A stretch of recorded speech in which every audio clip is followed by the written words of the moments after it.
오늘 볼 말씀은 빌립보서 2장 5절부터 11절까지 말씀입니다. 제가 가진 성경으로 신약 319페이지에 있습니다. 빌립보서 2장 5절부터 11절까지입니다. 다 찾으셨으면 한 절씩 교독하고 마지막은 합독해서 읽겠습니다. 제가 먼저 2장 5절 말씀 읽겠습니다. 너희 안에 이 마음을 품으라. 곧 그리스도 예수의 마음이니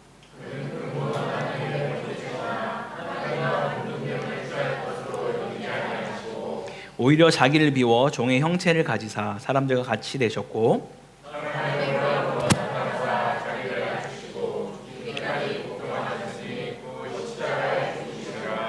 이러므로 하나님이 그를 지극히 높여 모든 이름 위에 뛰어난 이름을 주사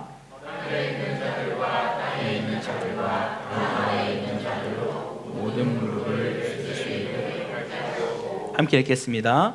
모든 입으로 예수를 주라 시인하여 하나님 아버지께 영광을 돌리게 하셨느니라. 아멘. 할렐루야. 오늘도 거룩한 주일 예배 자료 나오신 모든 성도님들께 그리스도의 평강과 긍휼과 은혜가 가득하기를 간절히 축원합니다. 네, 어제 야유회는 아까 말씀드린 대로 은혜 가운데 잘 마무리되었습니다. 원래 한 35명이 넘는 인원이 가려고 했다가 또 여러 사정으로 몇 분 못 가셔서 그래도 30명 정도의 인원이 갔었기에 저희 교회 규모의 30명이면 다 갔다라고 저는 보고 있습니다. 네, 정말 감사한 일이죠. 그래도 정말 다음에는 아무도 빠지지 않고 다 함께 갈 수 있도록 그리고 인터넷이 잘 터지는 곳으로 준비하도록 하겠습니다. 네, 날씨도 출발할 때부터 또 놀 때도 쉴 때도 밥 먹을 때도 집에 올 때까지 정말 좋은 날씨였어요. 밥 먹을 때는 비가 와서 또 더위를 식혀주고 다시 자리 가서 또 놀고 아무튼 계속해서 좋은 시간으로 마지막까지 마칠 수 있었습니다. 한편으로는 아까 말씀드린 대로 폰이 터지지 않아서 여러 가지 불편한 점도 있었지만 그 모임 가운데 또 사람에게 집중할 수 있는 또 그런 시간이 되지 않았나 생각해 봅니다. 무엇보다 이렇게 먼 타국에 와서 함께 할 수 있는 그런 가족 같은 공동체가 있다라는 사실이 정말 행복하게 여겨졌습니다. 다음에 더 알차게 준비할 테니까 모두 시간 내서 함께 하시길 바랍니다. 네, 이제 23년 한 해가 얼마 남지 않았습니다. 제가 주보를 만드는데 벌써 42호더라고요, 주보가. 네, 앞으로 10주만 더 지나가면은 다 끝이 난다라는 것이죠. 어떻게 연초에 작정했던 것들을 많이 좀 이루셨습니까? 한 해를 돌아보면서 여러분들이 좀 목표했던 것들 얼마나 이루셨습니까? 우리가 항상 빠지지 않고 넣는 항목 다이어트. 네. 항상 내일부터. 네. 많은 어떤 여러분들 안에 목표한 계획들 또 여러분이 좀 핵심적으로 여겼던 그런 키워드들이 어떤 것들이 여러분 이 한 해 동안 남으셨는지 모르겠습니다. 왜냐하면 무엇보다 우리 마음에 남아있는 그 무엇 어떤 것을 품고 있느냐가 참 중요하기 때문입니다. 그것이 아무래도 내년 한 해를 살아갈 원동력이 될지도 모르겠습니다. 왜냐하면 일반적으로 우리가 어떤 마음을 가지고 살아가느냐에 따라서 우리의 삶의 방향성이나 때로는 삶의 질까지도 결정되는 것을 우리는 볼 수 있기 때문입니다. 올해 마음에 대한 책이 과연 몇 권 정도가 나왔을까 싶어서 제가 한번 서점 사이트에 검색을 해봤어요. 대략 올해 기준으로 한 2,000권 정도가 마음에 관련된 책을 그렇게 많은 작가들이 썼더라고요. 그 중에 저는 좋아하는 작가 중에 한 분이 우리 인지심리학을 연구하신 김경일 교수라는 분이 있습니다. 이렇게 유튜브에도 되게 많이 보실 수 있는데요. 그분이 낸 마음의 법칙이나 마음의 지혜 같은 책들도 아주 많은 사람들에게 읽혀지고 있더라고요. 그만큼 사람들이 이 마음에 대해서 더 많은 관심들을 가지고 있는 것 같습니다. 이처럼 우리가 어떠한 마음을 가지고 있느냐에 따라서 우리의 사고도 행동도 심지어 내가 말하는 것조차도 영향을 받게 된다는 것이죠. 그런데 이러한 마음에 대한 언급은 사실 성경에서도 이미 오래전부터 우리 가운데 계속해서 언급을 하고 있다는 거예요. 로마서 1장에는 마음의 정욕대로 더러움에 내버려 두사 라고 표현합니다. 마음의 상태를 말하고 있는 것이죠. 또 본질적으로 그들이 마음에 하나님 두기를 싫어한다 라고 말하기도 합니다. 또 우리가 잘 아는 로마서 12장 말씀에는 뭐라고 합니까? 우리가 이 세대를 본받지 말고 마음을 새롭게 함으로 변화를 받으라 라고 또 말을 합니다. 즉 이 세대를 본받지 않는 것은 우리의 마음을 새롭게 해야만 하는 것이다 라고 성경은 말하는 것이죠. 또 디모데 후서에 가게 되면 얀네와 얀브레가 모세를 대적한 것 같이 그들도 진리를 대적하니 이 사람들은 그 마음이 부패한 자들이다 라고 또 마음에 대해서 언급을 합니다. 그리고 디도서에서는 깨끗한 자들에게는 모든 것이 깨끗하나 더럽고 믿지 아니하는 자들에게는 아무것도 깨끗한 것이 없고 오직 그들의 마음과 양심이 더럽다라고 성경은 계속해서 마음에 대한 것들을 우리 가운데 강조하고 얘기하고 있다라는 것이죠. 이처럼 성경에서 마음속에 무엇을 품고 있고 어떤 상태에 있는가에 따라서 우리의 모습과 생각이 많이 달라진다라고 끊임없이 우리에게 말하고 있습니다. 그래서 우리는 이 한 해가 저물어가는 이 시점에서 과연 우리 마음엔 어떤 생각, 어떤 키워드가 남아있는지 점검해보고 그것이 하나님이 원하시는 것이 아니라면 과감히 버리고 우리가 품어야 할 그 마음, 우리 공동체가 품어야 할 그 마음이 무엇인지 함께 오늘 이 시간을 통해서 살펴보겠습니다. 오늘도 함께 본문을 보기 앞서서 빌립보서에 대한 궤관을 잠깐 말씀드리면 우리가 읽은 빌립보서는 신약에서 가장 많은 서신을 기록한 바울이 쓴 옥중 서신입니다. 수신자는 바로 빌립보 교회 성도들에게 쓴 편지겠죠. 이 지역은 특히나 유럽에서 바울이 최초로 교회를 세운 지역이기도 합니다. 루디아를 만나서 복음을 전한 지역이기도 한 것이죠. 지금도 가면 루디아 교회가 남아 있습니다. 그런데 왜 바울은 뭐가 급해서 감옥에서까지 이들에게 편지를 그렇게 썼던 것일까요? 이 편지를 기록한 목적은 먼저는 빌립보인들이 보낸 선물에 대한 감사의 마음이었습니다. 둘째는 그들에게 보낸 에바브로디도에 대해서 오해하지 말고 잘 섬길 수 있도록 부탁하는 것이 이 서신의 목적이었습니다. 그리고 셋째로는 그가 로마에 갇힌 형편에 대해 알리고 거짓 교사들을 조심하라는 그 경고와 함께 마지막으로 그들 안에 흩어지지 말고 함께 한 마음을 품어서 나아가라 라는 이야기를 바로 이 본문 가운데 실었다라는 것이죠. 그럼 함께 우리 같이 본문을 한번 살펴보겠습니다. 먼저 5절을 보게 되면 너희 안에 이 마음을 품으라 라고 말합니다. 여기서 기본적으로 우리 각자에게 하시는 말씀이기도 하지만 조금 더 명확하게 본문을 본다면 너는 이라고 하지 않고 너희라고 하는 것은 공동체성을 가지고 말씀하고 있다는 거예요. 다시 말하면 너희 안에 한 마음, 같은 마음을 품을 것에 대해서 성경은 말하고 있습니다. 이것은 빌립보서 안에 건면하고 있는 내용 중에 아주 중요하게 다루고 있는 것 중에 하나인 것이죠. 2장 2절에서도 이미 같은 생각을 품고 같은 사랑을 가지고 한 마음이 되라라고 건면하고 있고요. 4장 2절에 가서도 내가 유오디아를 권하고 순두개를 권하노니 주 안에서 같은 마음을 품으라 라고 끊임없이 이들 가운데 지금 건면하고 있다라는 것입니다. 이처럼 빌립보서는 한 마음을 품는 것에 대해서 아주 강조하고 있는 그러한 서신입니다. 그런데 잘 알고 계신 것처럼 같은 마음을 품는다고 하는 것이 그렇게 쉬운 일이 아니라는 것이죠. 단순히 우리가 지금부터 자, 한 마음을 품읍시다 라고 한다고 그것이 딱 품어지는 것이 아니라는 겁니다. 아니면 혹은 보셨는지 모르겠지만 제가 어렸을 때 가끔씩 동네에서 이렇게 지나가는 트럭을 타고 지나가는 분들 중에서 옷 뒤에다 이렇게 뭔가 새기신 분들 보신 적 있으십니까? 한자로 일심. 그렇게 한다고 해서 뭔가 한 마음이 품어지면 뭐 그들끼리 서로 배신하고 뭐 이런 일도 없겠죠. 근데 그만큼 우리가 뭔가 한 마음을 품는다라는 것은 정말 쉬운 것이 아닙니다. 우리 가운데 함께 한 곳을 바라보고 서로 몸이 한 몸이 되고 한 마음으로 살 것처럼 결단하고, 심지어 우리 지금 여기 결혼하신 분들도 결혼식 하면서 우리가 끝까지 함께 한 마음으로 살겠다라고 이렇게 결심하지만 돌아서면 또 이렇게 뭔가 마음에 또 상처를 입고 이런 일들이 있기도 합니다. 아니, 축복하는 거예요. 네. 그만큼 우리가 한 마음으로 뭔가 품는 것이 참 쉽지 않다라는 것을 보게 되는 것이죠. 그래서 여기 빌립보 성도들에게도 그러한 관점 안에서 이들이 한 마음으로 있지 못한 상태였기 때문에 계속해서 너희가 한 마음을 품어야만 한다라고 반복적으로 강조하고 있다라는 것이죠. 그럼 어떻게 우리가 한 마음을, 같은 마음을 품을 수 있을까요? 정답은 그 뒤에 이어서 바로 나오게 되는데요. 바로 그리스도 예수의 마음을 품을 때 우리는 하나 될 수 있다라고 말씀하십니다. 믿습니까? 왜 그렇게 되는 것일까요? 우리가 바퀴를 한번 예로 들어 생각해 보겠습니다. 우리 앞에 바퀴 한번 띄워주시겠습니까? 이 바퀴에서 각자의 위치는 이 바퀴살의 바깥이라고 했을 때 서로 만나려고 하면은 보통 어떻게 할까요? 일반적으로 보통은 자기가 있는 위치로 그 사람이 와주기를 원합니다. 그죠? 이렇게 되어 있지만 이게 이렇게 와서 나한테 와주기를 원하는 게 인간의 마음이죠. 그럼 결국 또 분열하게 되고 만날 수 없음을 우리 너무나 잘 알고 있습니다. 그럼 어떻게 하면 각자의 자리에 있는 바퀴살들이 하나가 되어질 수 있을까요? 그것은 바로 중심으로 나아갈 때만이 하나가 될 수 있습니다. 바로 그 중심이 예수 그리스도라는 것이죠. 아멘. 그 마음을 품을 때 우리 교회가, 우리 공동체가 예수 그리스도의 마음을 품고서 하나 되는 공동체가 될 수 있기를 믿으시기 바랍니다.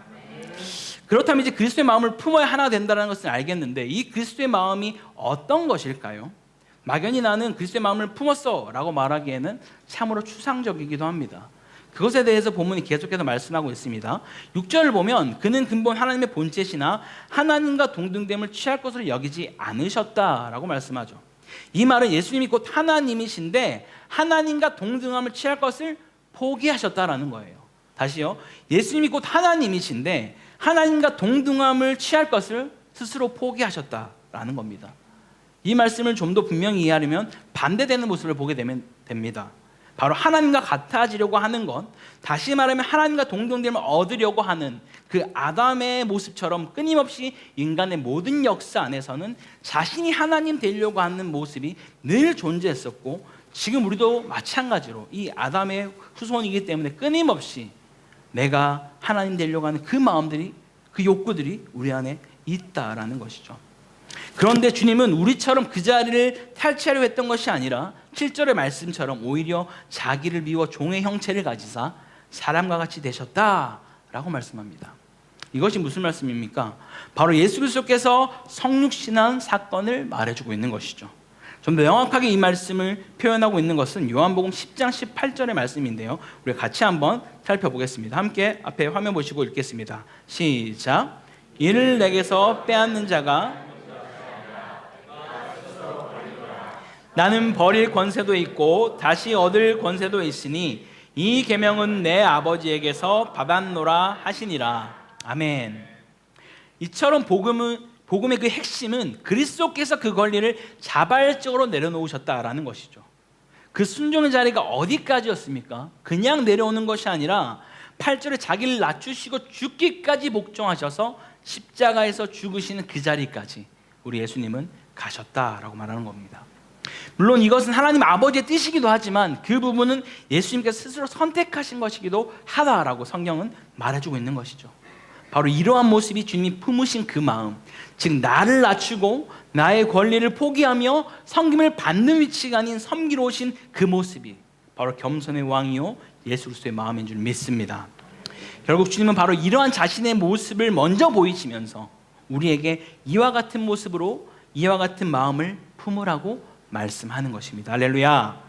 다시 말하면 자신이 응당 누릴 수 있는 그 권리를 포기하는 것이 하나님의 본체시나 하나님과 동등됨을 취할 것을 여기지 아니하신 그리스도의 그 모범을 본받는 것이다라고 성경 끊임없이 말씀하는 것이죠.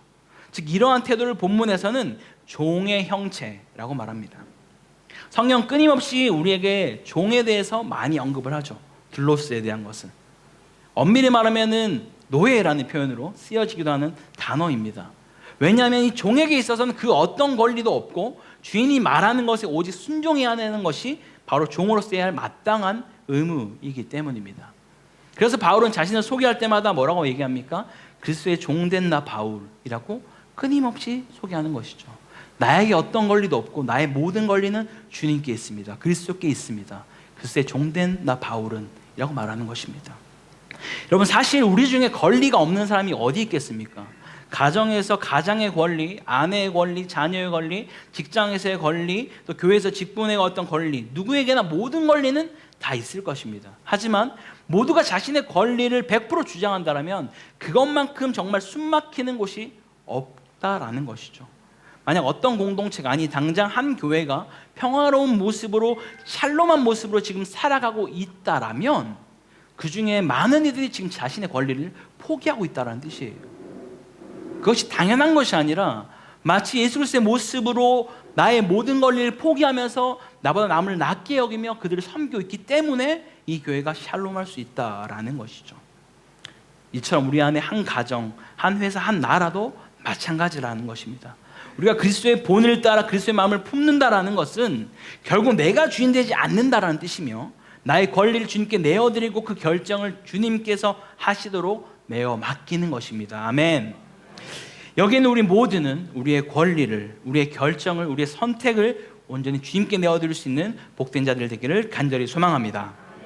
마지막으로 하나님은 이렇게 죽기까지 복종하신 예수님을 그냥 죽음으로만 내몰지 않으셨다라는 거예요. 어떻게 하시는지 마지막 3절을 다시 한번 같이 읽어보겠습니다. 9절부터 11절입니다. 시작. 이러므로 하나님이 뛰어난 이름을 주사 하늘에 있는 자들과 땅에 있는 자들과 땅 아래에 있는 자들로 모든 무릎을 예수의 이름에 꿇게 하시고 모든 입으로 예수 그리스도를 주라 시인하여 하나님 아버지께 영광을 돌리게 하셨느니라. 아멘. 하나님께서 계속해서 침묵을 하시다가 드디어 마지막 때에 개입하셔서 십자가에 죽기까지 복종하신 그 그리스도를 높여주십니다. 그냥 높이는 것이 아니라 모든 이름 위에 가장 뛰어난 이름을 주셨다라고 말씀하시죠. 그 이름은 단순히 영적인 세계뿐만이 아니라 이 땅에서도 하늘에서도 높임받는 이름이다라고 주님 말씀하는 것입니다. 여기서 높이다라는 그 표현은 단순히 높이다가 아닌 최상급을 써서 표현한 높이다라는 뜻입니다. 그래서 하늘과 땅의 모든 것들이 예수의 이름 앞에 무릎을 꿇고 복종한다라고 성경은 말하는 것이죠. 무엇보다 여기 본문에서 예수를 높이신 그 행위에 대해서는 바로 이름을 주신 것이다 라고 말할 수 있는데요, 그 이름은 11절에 나오는 주라는 단어입니다. 이 단어는 잘 알고 계시겠지만 헬라어로 퀴리어스라는 단어입니다. 즉 주라는 그 말 뜻이 주인이라는 뜻을 가지고 있다는 것이죠. 영어로는 로드라고 쓰며 이 당시에는 오직 황제에게만 쓸 수 있는 단어였습니다. 그런데 모든 자들이 바로 예수를 주로 시인함으로써 하나님께 영광을 돌린다라고 말하고 있는 것이죠. 더욱이 여기서 말하는 시인하다라는 것은 그냥 나 혼자 고백하고 독백으로 끝나는 그런 개념이 아니라 공적으로 인정한다, 증언한다라는 의미가 있다라는 것입니다. 다시 말하면 모든 사람이 공적으로 예수 그리스도가 나의 주인이십니다 라고 고백하는 것이다 라고 말하는 것이죠. 이렇게 해야 하는 그 이유도 본문은 이로 인해 하나님 아버지께 영광을 돌리기 때문이다 라고 말씀하는 것이죠. 이 말씀 우리에게 좀 적용해 본다면요, 우리가 그리스도의 마음을 품게 될 때 우리에게서 반드시 변화될 것은 바로 하늘과 땅 위에서 모든 이름보다 뛰어난 이름인 예수 그리스도를 바로 내 삶의 주인으로 모시는 것입니다. 아멘. 우리가 예수를 믿는다라는 것은 끊임없이 내 삶의 주인이 뒤바뀐 것입니다. 저는 제가 죽는 그날까지 이 얘기 계속 할 거예요. 이게 가장 중요한 거거든요. 우리가 구원받는다는 그 사실은 원수 사탄 마귀가 내가 주인 되는 그 삶에서 내가 이제 내려오고 그리스도가 주인 된 삶을 사는 것, 그것이 바로 복음입니다. 그렇게 우리 가운데 이 땅에서 가장 높으신 그 주님만이 우리가 불렀던 찬양의 고백처럼 이 땅의 소망이요 나의 주인이요 나의 유일한 구원자십니다 라고 고백하는 우리 모두가 될 수 있기를 간절히 소망합니다. 사랑하는 코타키 하늘로 한인교회 성도 여러분, 우리가 이 땅에서 그리스도를 산다라는 것은 우리 안에 내가 주인 되어서 내가 높아지기 위해서 뭔가를 품고 살아가는 자들이 아니라는 겁니다. 우리 마음에 품어야 할 것은 한 마음 한 뜻, 결국 그 예수 그리스도의 마음이라는 것이죠.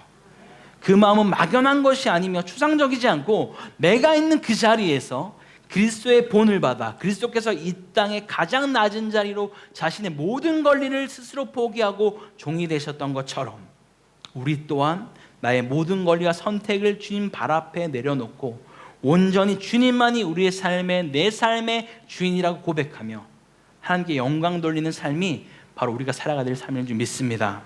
그럴 때 비로소 우리가 예수께서 하신 것처럼 서로를 섬기고 사랑하며 용납하고 품어주는 아름다운 믿음의 공동체가 되어 하나님께 기쁨이 되고 사람들에게 칭찬받는 복된 삶으로 살아가는 우리 모두가 되기를 주님으로 간절히 축원합니다. 우리 함께 같이 말씀을 기억하면서 기도하기 원합니다. 하나님 아버지, 정말 이 말씀처럼 우리가 품어야 될 그 마음이 무엇인지 함께 살펴보았습니다. 오직 그 예수 그리스도의 마음을 우리가 품어야만 함을 믿습니다. 지금 다른 어떤 마음을 품어서 남을 평가하고 판단하고 내가 주인 되어서 왕노릇하려고 하는 그런 자리에 내가 있는 것이 아니라 예수 그리스도께서 먼저 본을 보이신 것처럼 종의 형체를 입고 가장 낮은 자리에 오신 것처럼 나의 모든 권리를 포기하고 오직 주님만이 내 삶의 유일한 주인 되어달라고, 그렇게 주님 내 삶을 붙들어 달라고 우리 간절히 기도하며 나가겠습니다. 함께 기도합니다. 하나님 아버지 감사합니다. 아버지, 오늘 이 시간 주의 말씀 가운데 우리가 또 우리의 길을, 또 우리의 마음을, 우리의 생각을 집중하여서 함께 들었습니다. 주님, 오늘 이 말씀처럼 너희 안에 이 마음을 품으라고 말씀하신 그 마음이 바로 그리스도의 마음인 줄 믿습니다. 그 그리스도의 마음이 추상적이거나 멀리 있는 것이 아니라 그리스도께서 우리에게 본을 보이신 것처럼 하나님과 동등됨을 포기하시고 정말 가장 낮은 곳에 종의 형체를 입고 우리 가운데 오신 그 그리스도의 모습처럼 우리의 권리를 포기하고 온전히 내가 주인 되어 살아가는 자가 아니라 오직 주님만이 내 삶의 주인 되어 주셔서 정말 나는 주님의 종입니다라고 고백하며 나아갈 수 있는 복된 인생으로 우리를 붙드시고 인도하여 주시옵소서. 그래서 매 순간마다 아버지 정말 계속해서 꿈틀대면 내가 주인 되려고 하는 그 마음과 싸우게 하시고 온전히 주님만이 우리의 삶의 주인 되어서 그 주인 되신 주님을 따라서 내 삶을 맡겨드린 것이 얼마나 복된 인생인지 날마다 경험하며 살아가는 그런 귀한 인생들로 우리를 붙드시고 인도하여 주시옵소서. 살아계신 하나님, 역사하신 하나님, 우리 가운데 말씀하여 주셔서 그렇게 우리가 속한 그 모든 공동체 안에서, 우리의 가정 안에서, 우리의 직장 안에서, 우리 교회 안에서, 모든 삶의 영역에서 그리스도가 주인 되어지는 그런 삶을 살아내는 그런 인생들로 우리를 붙드시고 인도하여 주시옵소서. 살아계신 하나님, 우리 가운데 단 한 명도 주님의 그 은혜 가운데 정말 소외된 자가 없게 하여 주시고 우리의 매일의 삶만, 매일의 순간순간마다 주님의 이끄신 대로 그렇게 한 걸음 한 걸음 나아가는 복된 인생들로 통치하시고 붙드시고 인도하여 주시옵소서. 하나님 아버지의 찬양을 높여드립니다. 아버지, 역사하여 주시옵소서.